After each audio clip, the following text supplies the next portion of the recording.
السلام علیکم ورحمۃ اللہ وبرکاتہ۔ سیدنا کریم صلی اللہ تعالی علیہ وآلہ وسلم۔ آسان تفسیر القرآن سورہ بقرہ آیت نمبر 51۔ آج انشاءاللہ اس آیت کا لفظی و با محاورہ ترجمہ اور تفسیر ہم جانیں گے،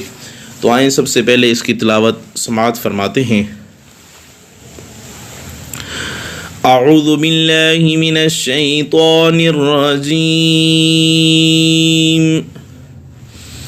بسم اللہ الرحمن الرحیم۔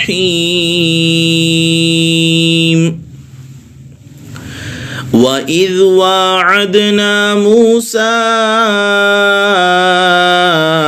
40 لَيْلَةً ثُمَّ اتَّخَذْتُمُ الْعِجْلَ مِن بَعْدِهِ وَأَنْتُمْ ظَالِمُونَ۔ اور یاد کرو جب ہم نے وعدہ فرمایا موسیٰ علیہ السلام سے 40 رات کا،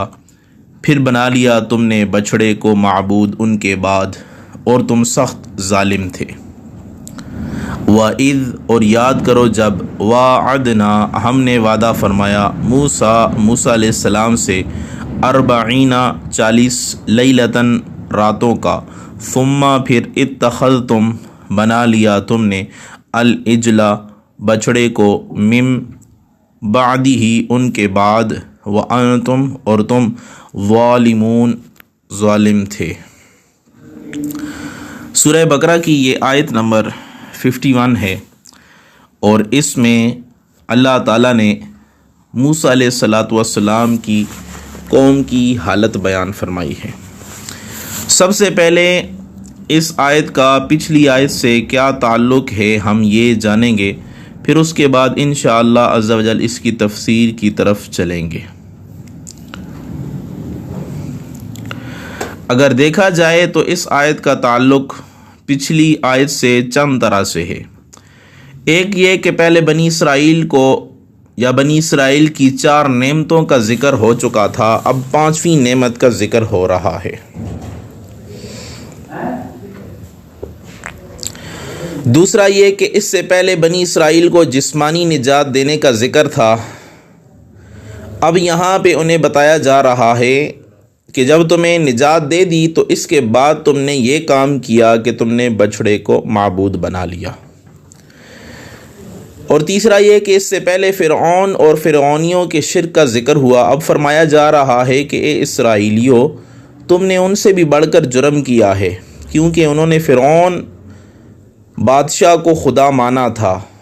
اور تم نے بے عقل بچھڑے کو، کیونکہ یہ جو بچھڑا ہوتا ہے یہ بے عقل ہوتا ہے، تو تم نے ایک بے عقل چیز کو جو ہے وہ اپنا معبود بنایا ہے، تم تو ان سے بھی گئے گزرے ہو، انہوں نے پہلے ہی سے، اور تم نے جو ہے وہ ایمان کے بعد جو ہے وہ ایسا کام کیا ہے، تو اس وجہ سے تمہارا جو ظلم ہے وہ ان سے بھی بہت بڑا ہے۔ دوسری چیز یہاں پہ یہ بیان کی جا رہی ہے کہ فرعون کے غرق ہو جانے کے بعد یا باوجود بنی اسرائیل کو یہ یقین نہیں آ رہا تھا کہ وہ مر چکا ہے، فرعون مر چکا ہے، تو اللہ تعالیٰ نے اسے اور اس کی قوم کو دریا سے باہر کنارے پر پھینک دیا۔ جب انہوں نے ان کی لاشوں کو دیکھا تو تب انہیں یقین ہوا۔ اور اسی طرح ایک اور روایت میں ہے کہ فرعون اور اس کی قوم کو غرق ہوتے ہوئے اور پھر دریا کا ان کو مردہ حالت میں کنارے پر پھینکنا دیکھ چکے تھے، لیکن بنی اسرائیل نے راستے میں جب بت پرست قوم کو دیکھا تو کہنے لگے، یا موسیٰ اجعل لنا الہا کما لہم آلہہ، اے موسیٰ علیہ السلام ہمارے لیے ایسا خدا بنا دو جیسے ان لوگوں کے خدا ہیں، یعنی یہ خدا کو دیکھ سکتے ہیں، ہم خدا کو نہیں دیکھ سکتے، تو ہمارے لیے بھی ایسا خدا ہو جو ہماری آنکھوں کے سامنے ہو اور ہم اس کی عبادت کریں۔ موسیٰ علیہ السلام نے ان کو زجر کرتے ہوئے فرمایا، اغیر اللہ ابغیکم الہا وہو فضلکم علی العالمین، کیا اللہ تعالیٰ کے بغیر تمہارے لیے میں اور خدا تلاش کروں، حالانکہ اللہ تعالیٰ نے تمہیں فضیلت دی ہے اپنے زمانے میں جہان والوں پر۔ پھر موسیٰ علیہ صلاۃ والسلام نے ان کو ارض مقدسہ میں جانے کا حکم دیا، کیونکہ وہ ان کے آباء و اجداد کا مقام تھا، اور مقصد یہ تھا کہ یہ لوگ فرعون کی زمین سے بھی نجات حاصل کر لیں۔ اس ارض مقدسہ میں جابر لوگوں کا قبضہ موجود تھا، تو موسیٰ علیہ الصلوۃ والسلام نے ان کو کہا تم ان سے جہاد کر کے اپنے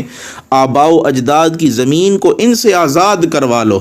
لیکن یہ کہنے لگے اے موسیٰ علیہ السلام، آپ چاہتے ہو کہ ہم کافروں کے لیے گوشت کا ٹکڑا بن جائیں؟ اس سے تو بہتر تھا کہ تم ہمیں وہاں فرعون کے پاس ہی رہنے دیتے۔ اس طرح یہ 40 سال تک میدان طی میں رہے۔ وہاں ان پر من و سلوہ نازل ہوا، جس کا ذکر انشاءاللہ اگلی آیات میں آئے گا۔ پھر موسیٰ علیہ الصلوۃ والسلام طور سینا پر تشریف لے گئے تاکہ تورات لائیں، لیکن انہوں نے موسیٰ علیہ الصلوۃ والسلام کے طور پر جانے کے بعد گائے کے بچڑے کو اپنا معبود بنا لیا۔ اور موسیٰ علیہ الصلوۃ والسلام جب اپنی قوم کے 70 سرکردہ افراد کو ساتھ لے کر طور پر کتاب لینے کے لیے گئے،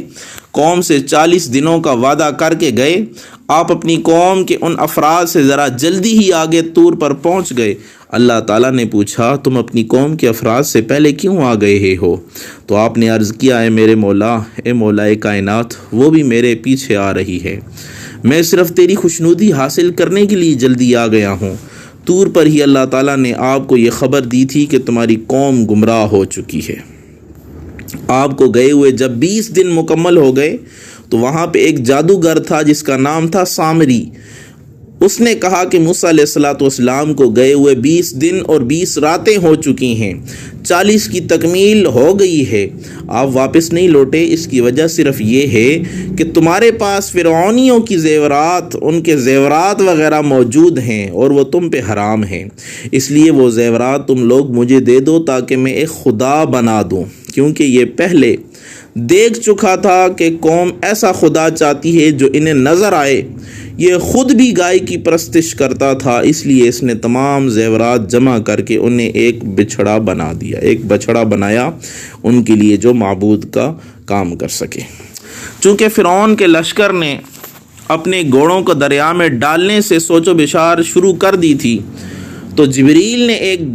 گھوڑی پر سوار ہو کر وہاں پہ تشریف لائے۔ وہاں وہ جہاں قدم رکھتی تھی وہاں سبز گھاس اگ جاتی تھی، اور سامری نے یہ ماجرا دیکھ لیا تھا، اس لیے اس نے گھوڑی کے پاؤں کے نیچے سے مٹی اٹھا کر محفوظ کر لی تھی۔ وہی مٹی بچڑے کے ڈانچے میں ڈال دی تھی، جس کی وجہ سے اس میں اثر حیات پیدا ہو گیا اور وہ گائے کی طرح ڈکارنے لگا۔ سامری نے جب موسیٰ علیہ الصلوۃ والسلام سے پوچھا فما خطبک یا سامری، تو اس نے کہا قال بصرت بما لم يبصروا به۔ سامری نے تو نے ایسا کیوں کیا ہے؟ جب موسیٰ علیہ الصلوۃ والسلام نے اس سے پوچھا، اس نے کہا میں نے وہ دیکھا ہے جو لوگوں نے ابھی تک نہیں دیکھا۔ فقبضت قبضة من اثر الرسول فنبذتها وكذلك سولت لي نفسی۔ تو ایک مٹھی بھر فرشتے کے نشان سے پھر اسے ڈال دیا، اور میرے جی کو یہی بلا لگا، میرے دل کو یہی چاہا۔ یہ آیت جس کا ابھی ہم نے ترجمہ کیا ہے، علامہ قرطبی رحمۃ اللہ تعالی علیہ نے بھی یہی بیان فرمایا ہے کہ سامری نے جبریل کو گھوڑی کے قدموں کے نشان کی جگہ سے ایک مٹھی بھر مٹی لے کر بچھڑے کے ڈانچے میں ڈالی، اور جس آیت کی وضاحت کی جا رہی ہے اس کے تحت ہی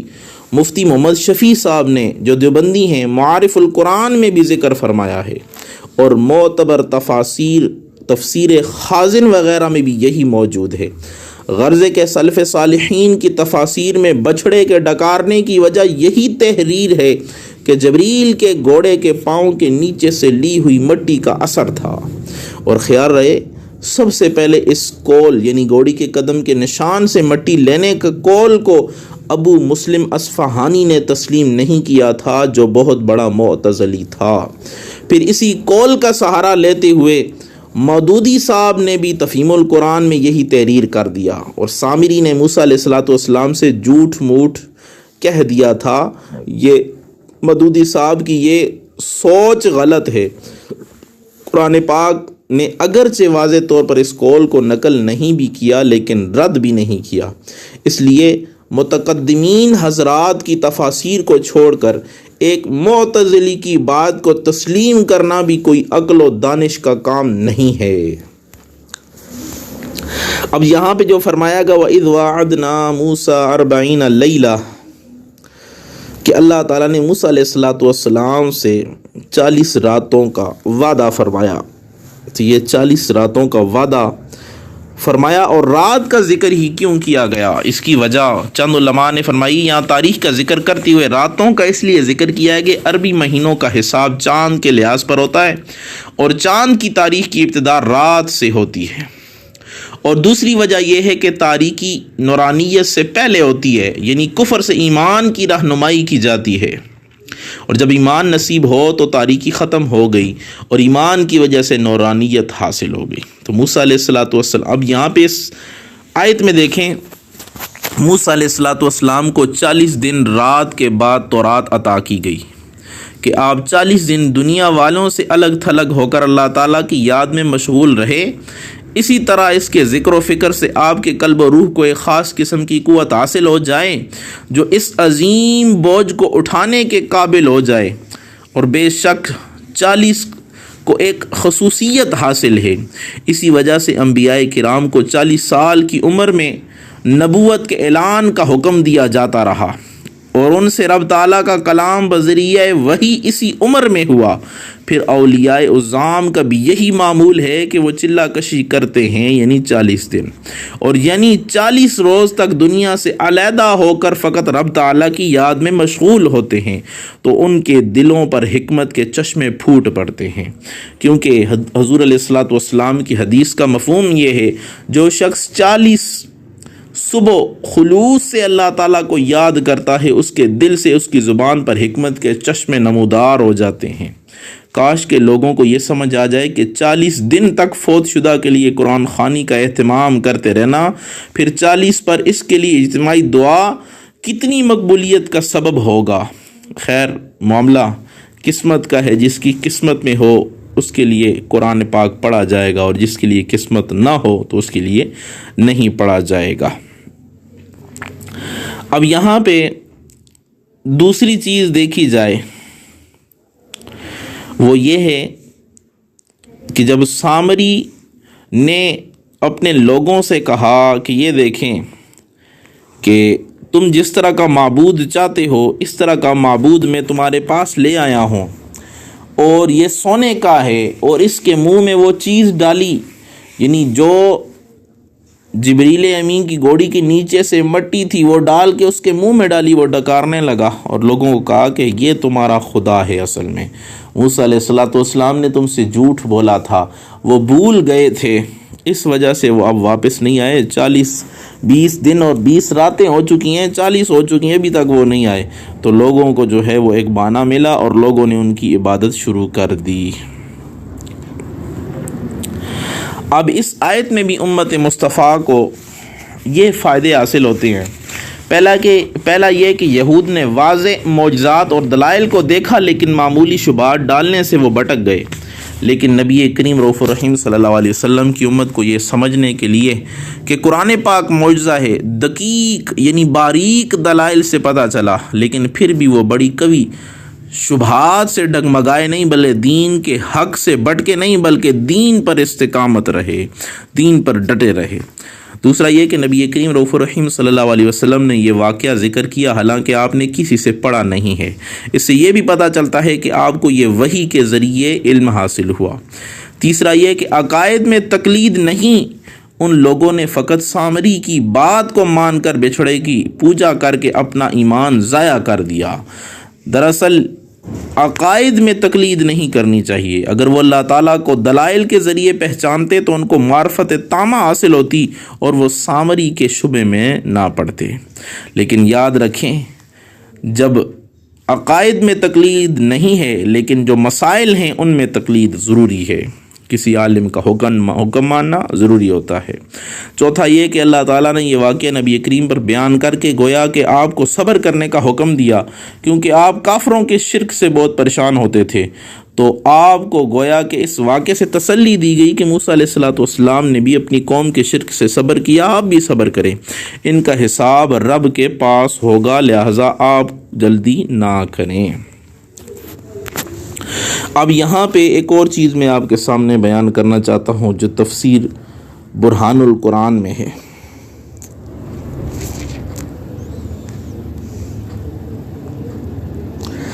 وہ یہ ہے کہ امت محمدیہ کی استقامت، یہاں پہ ثم اتخذتم العجل، یہ پتہ چلتا ہے کہ امت موسوی حضرت موسیٰ علیہ السلام کے صرف 40 دن غیر حاضر رہنے کے سبب توحید کو چھوڑ کر شرک میں مبتلا ہو گئی، مگر قربان جائیں امت محمدیہ کی استقامت پر،